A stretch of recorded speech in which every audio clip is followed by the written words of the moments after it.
আপনি আমাকে জিজ্ঞেস করেছেন কিভাবে দ্রুত ধনী হওয়া যায়, ঠিক? জি ঠিক। সেরা সমাধান 5 ওয়াক্ত সালাত আদায় করুন, আর ফজরের আগে 2 রাকাত সুন্নাত মিস করবেন না। আপনি কি জানেন শীর্ষ 10 জন ধনী ব্যক্তির তালিকায় 4 নম্বরে বিল গেটস, 2 নম্বরে জেফ বেজস, তো 3 নম্বরে জেফ বেজস, 2 নম্বরে এলন মাস্ক, 1 নম্বরে কে? একজন মুসলিম যে ফজরের সালাত এবং সুন্নাত আদায় করে, সে এদের চেয়েও ধনী। কারণ নবী সাল্লাল্লাহু আলাইহি ওয়াসাল্লাম বলেছেন যে ফজরের 2 রাকাত সুন্নাত পৃথিবী এবং এর মধ্যে যা কিছু আছে তার চেয়েও বেশি মূল্যবান। অন্য সব সালাত সময় মতো পড়ি, ফজর আমি উঠতে পারি না।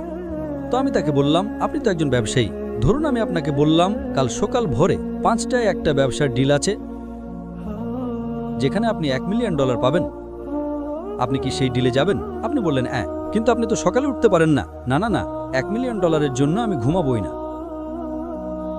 তাহলে $1 মিলিয়ন জন্য আপনি ঘুমান না, কিন্তু 2 রাকাত সুন্নাত যা পৃথিবী এবং এর মধ্যে যা কিছু আছে তার চেয়েও দামি, তার জন্য উঠতে পারেন না? ফজরের সালাতের মূল্য কত ভাবুন।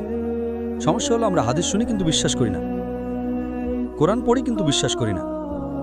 আল্লাহ বলেছেন, তাই আমি বলি আমি কখনোই আমার ফজর মিস করব না, এমনকি আমার সুন্নাতও মিস করব না। কেউ আমাকে $1 মিলিয়ন দিলেও না। আপনি কি জানেন সেরা ব্যবসা কোনটা? আল্লাহ সূরা বাকারা 2 নম্বর অধ্যায়ে 261 নম্বর আয়াতে বলেছেন, যদি আল্লাহর পথে একটা শস্যদানা দান করেন, আল্লাহ আপনাকে 7টা শীষ দেবেন এবং প্রতিটাতে 100টি করে দানা থাকবে। তার মানে একটা দানা 700 গুণ হয়ে যায়।